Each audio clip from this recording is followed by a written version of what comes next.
Welcome to the midweek edition of the Morning Pitt here on youtube.com/Panther-Lair.com. Get started here to get into the midweek. Pitt basketball, the big game tonight at Vanderbilt. Plenty of recruiting news and transfer portal movement going on. It's a little bit quiet actually yesterday. There were no quarterback commitments, decommitments, transfer portal additions, guys leaving for the transfer portal. Yesterday was a quiet day. What was going on? Come on, Pitt world. Deliver for us. Give us something more to talk about like we had yesterday in the aftermath of Monday's, not a bloodbath, but just a whole lot of activity. There's still plenty happening, though, in the world of transfers and with the recruiting. And certainly, as we said, with this Pitt basketball game tonight. So we've got a lot to discuss on today's Morning Pitt. While you're here, make sure you like this video and subscribe to our YouTube channel. That subscribe button's right down there in the yellow .com. I can kind of see it on the right-hand side of your screen. And it's a little blue rectangle says subscribe. Click that thing so that you can always be tuned in to all of our exclusive Pitt video content here on youtube.com/Panther-Lair.com. Like, you'll always find out when we release new videos, which we do every morning with the Morning Pitt here, Monday through Friday, but also when we do our live streams. Last week we had to change it up this week because normally we would have the live stream tonight, Wednesday night, but because Pitt is playing at Vanderbilt this evening at 9 o'clock, we moved it to last night. So if you're going to look for the live stream tonight, you're going to miss out. We already did it. We did it last night. It was a lot of fun. Hope you were able to tune in on a Tuesday night. But if you're worried about missing a live stream, click subscribe right over there on the right-hand side of the screen. Turn on the notifications and you'll get an alert sent to your phone so you'll never miss anything that we do. You'll never miss anything that we do. You still might mess it up if you join in the live stream and start saying crazy stuff. But you'll never miss any of our live streams. So if we go live on a Tuesday night instead of Wednesday night due to a basketball game, which I think it'll happen a couple times this season, or if we go live for a post-game show, which I think we might do a few times after basketball games, maybe on weekends, you don't want to miss that stuff. And so you can definitely catch it. You'll get an alert sent to your phone when you subscribe and turn on notifications. So make sure you do that. You don't want to miss anything. Bringing you up to speed in case you missed all the news from Monday. Pitt lost Keaton Slovis to the transfer portal. Pitt added Phil Dracovic from the transfer portal, and then landed a commitment from 2023 quarterback prospect Ty Diefenbach. So really, a lot of quarterback movement. Pitt ended up +1 on the day, losing one quarterback, adding two. Both guys going to be here in January, and they're not done. I know I joked there at the beginning, like, hey, why hasn't there been any more quarterback movement? I mean, that doesn't mean they're done. Even though they've added two quarterbacks to the room for 2023, there's still more movement yet to come. And I talked about it a little bit yesterday here on the Morning Pitt. I know I wrote about it a lot on Panther-Lair.com. You can stay tuned right there for all the latest recruiting news and transfer news and personnel news and everything else going on with Pitt. At Panther-Lair.com, football, basketball, and recruiting. We have it all at Panther-Lair.com. And I wrote about it there that there's still another step to be completed here. Step one was finding a veteran transfer who could come in to be a starter in 2023. Step two, and not necessarily all in this order, and maybe not even in this priority, but step two was getting a high school prospect, somebody who could come in and develop over the next 3, 4, 5 years.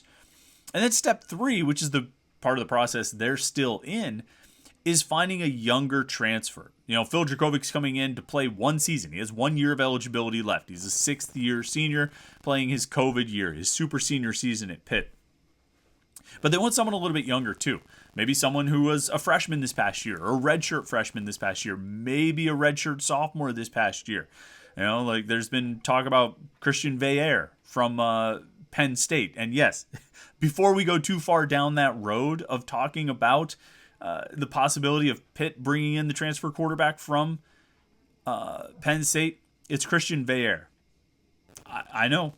I was shocked by it too. I guess I never watched any of the games that he played or watched any of his highlight film, but that's how you pronounce his last name. So if you're going around talking about how you think Pitt needs to add Christian Veillere, it's Veillere.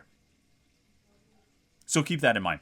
But a younger transfer like him, and he's one name that has come up, and there have been some links and connections between Pitt and Veillere. But I think there's a number of younger quarterbacks, a number of underclassmen quarterbacks, freshman, sophomore, redshirt freshman, maybe as old as a redshirt sophomore, someone who can come in and not necessarily compete for the job this year, but with some experience at the college level so that they could be the backup to Dracovic in 2023 and then compete for the starting job in 2024.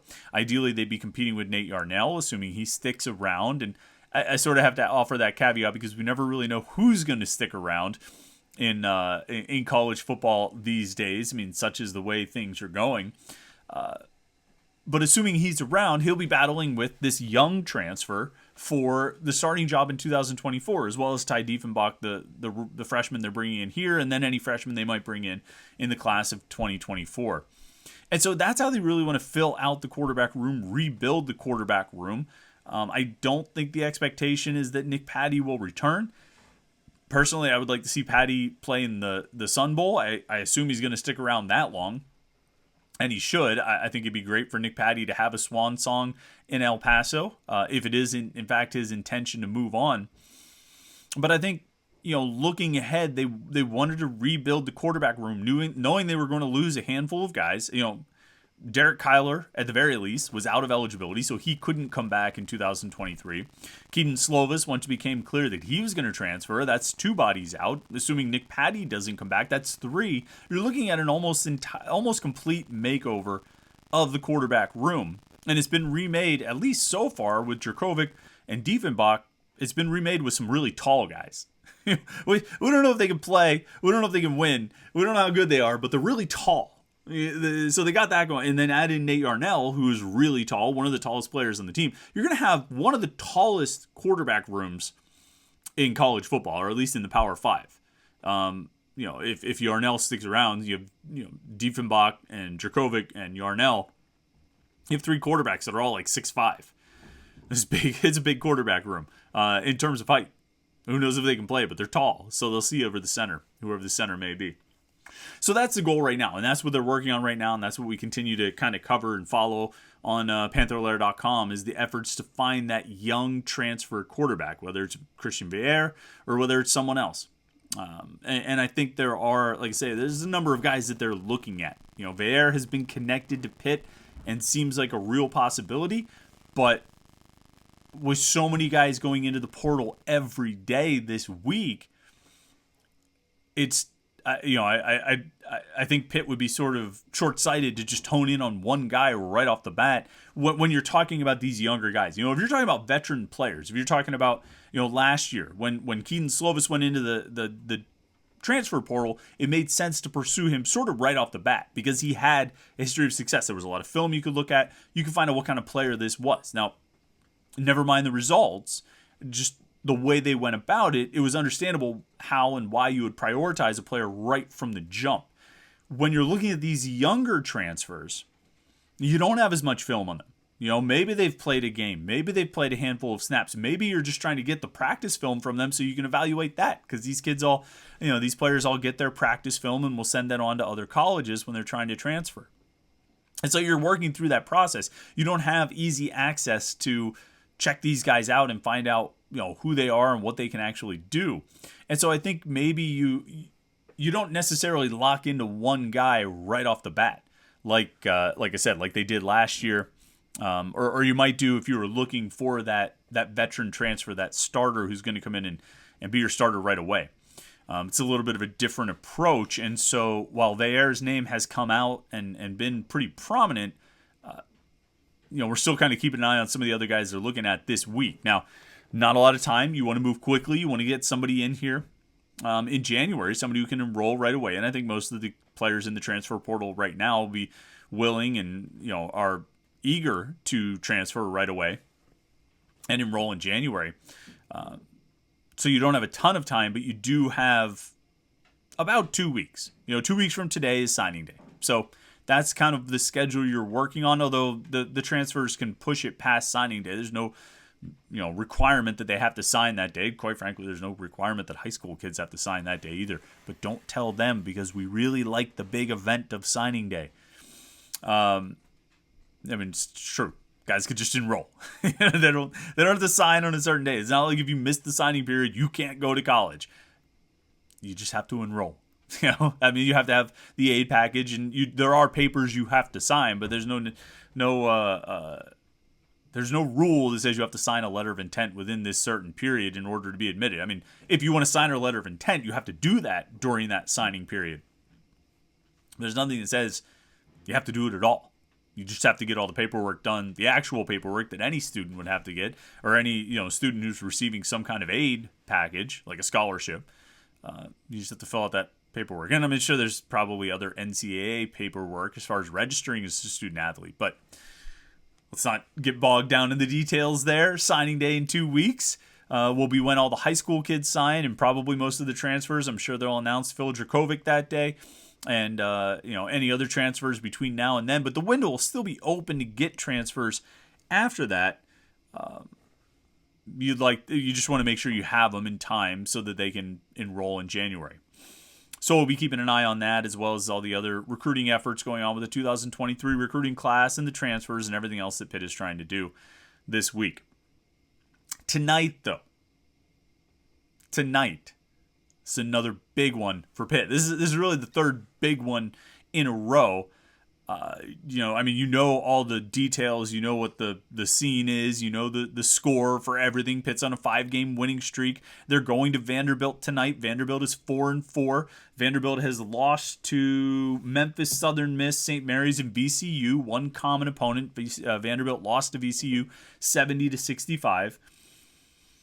But Pitt's rolling right now, and they have some momentum, and they're playing really well, and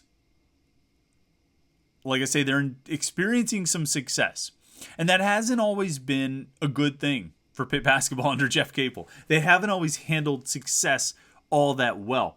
Now, they're on a 5-game winning streak right now. It's their longest winning streak in 2 years. They had a 5-game winning streak 2 years ago, the COVID year, 2020-21.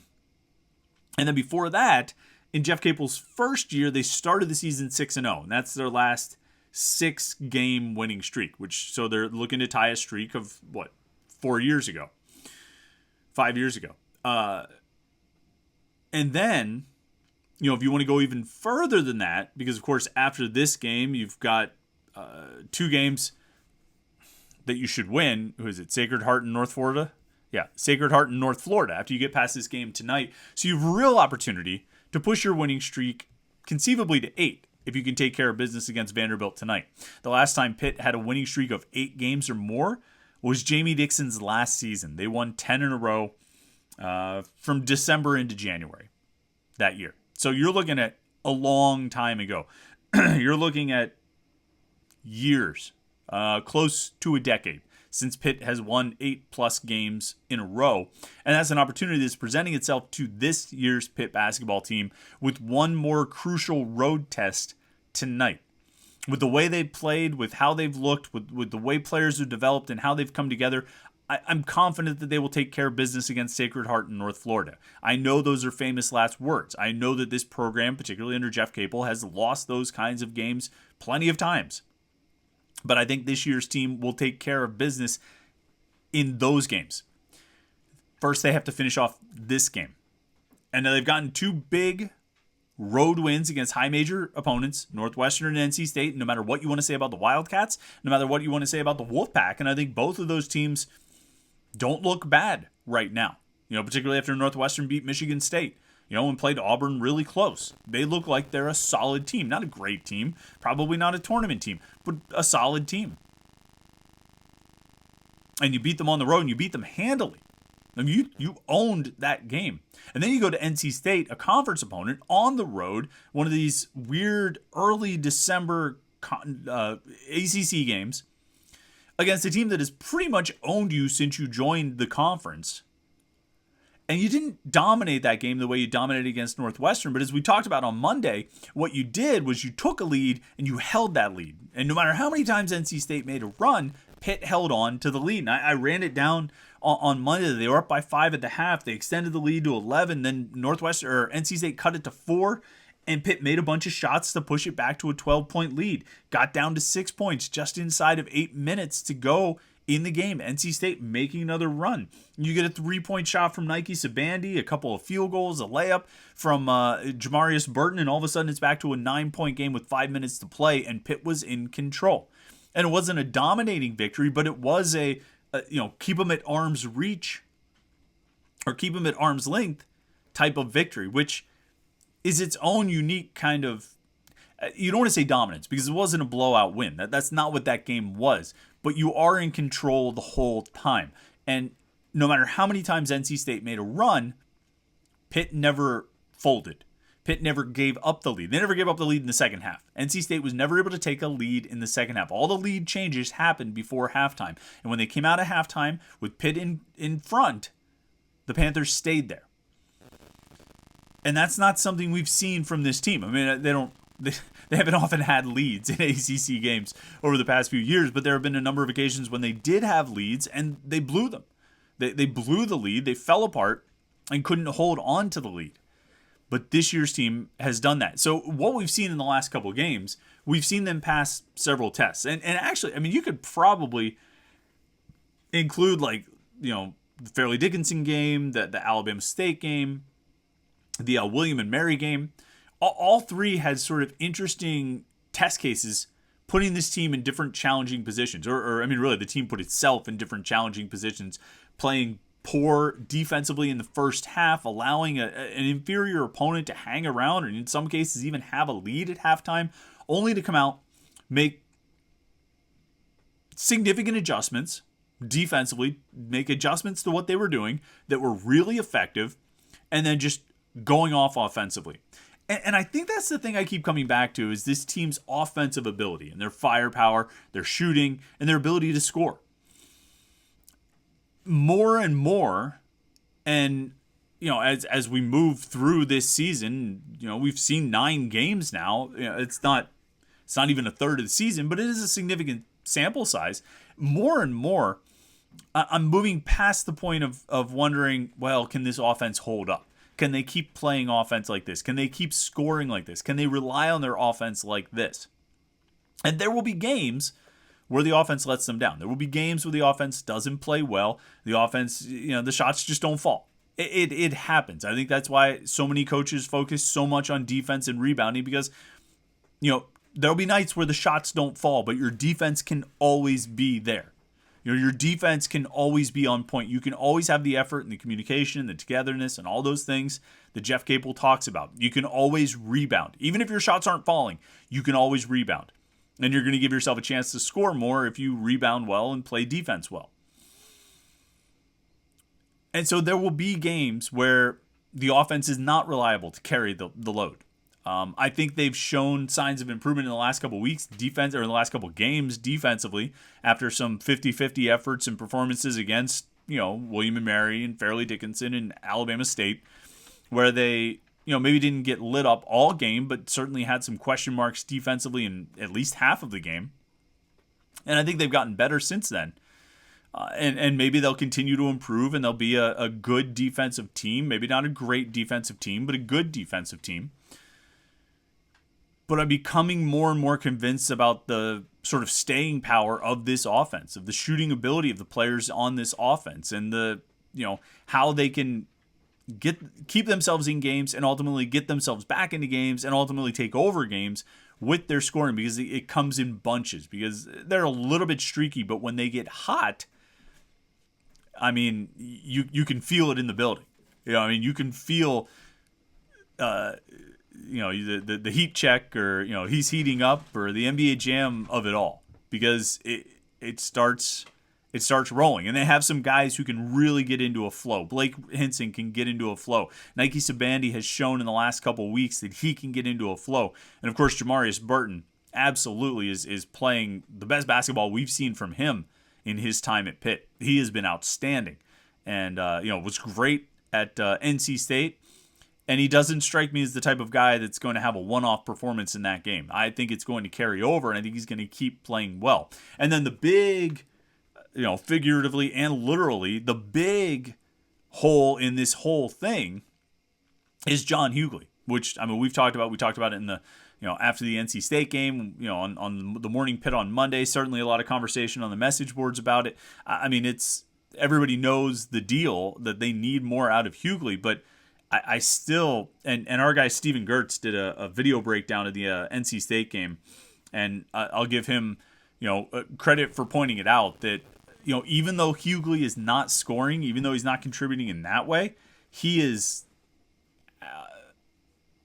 engaged. He's got energy. he doesn't seem to be pouting or getting down, or his body language is not conveying any kind of disappointment about his performance so far. And I don't say that to say, hey, why isn't he taking it harder? I say it to mean that even though he's not scoring, he's not bringing down the rest of the team. He's and getting all pouty about it. I think he knows, like Jeff Capel knows, like I know and it's going to come. It's going to come around. I'm still I've said this a bunch of times. I still have no real concerns about John Hughley. I'm not to the point of being concerned about John Hughley yet. Tonight could be the night when Hughley just lights it up. You know what I mean? Just turns it on and is plays really, really well. And maybe not. And maybe he'll have a 4-point game or a 6-point game, but he'll rebound a little bit. He'll help set up his teammates, and he'll keep everybody engaged. Now, he's going to have a challenge tonight. Liam Robbins is a 7-foot center. He averages 12 and 5. He's second leading scorer, second leading rebounder for Vanderbilt.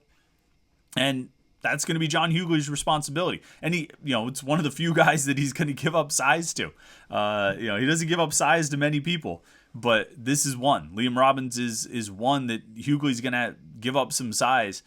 Jorge Diaz-Graham not going to give it up like that, or Guillermo, I guess. Plays more center. Federico will probably be the guy who comes in to replace Hughley even more than Diaz-Graham. And Federico's not going to give up size the way Hughley would, at least height. But this is going to be a good challenge for those centers. Robbins is not the main weapon, but he's prominent enough. As I say, like second leading scorer, second leading rebounder. Miles Stute is the leader here. He's a power forward. 6'7" guy for Vanderbilt, a forward playing outside on the perimeter. And if we think Blake Hinson is a shooting 4, Miles Stute takes it to a whole new level. He's made more 3-pointers than 2-point shots this season. He shoots about 50% from outside the arc. He's averaging 12.6 points per game and 6 rebounds per game. This is going to be these are the key matchups. How they defend Stute and how they defend Robbins. And it's going to be on Hughley and Federico on Robbins. And then it's going to be Blake Hinson and I guess Jorge Diaz-Graham on Stute. And that is going to be an interesting challenge and an interesting matchup to watch throughout the night. See how Pitt responds, because defensively they're going to have to they're going to have to handle those guys. They can't let those guys take over. And I don't know if they've had many defensive challenges. I don't know if those positions have had many defensive challenges quite like that so far. So that's going to be really interesting to watch how those guys respond.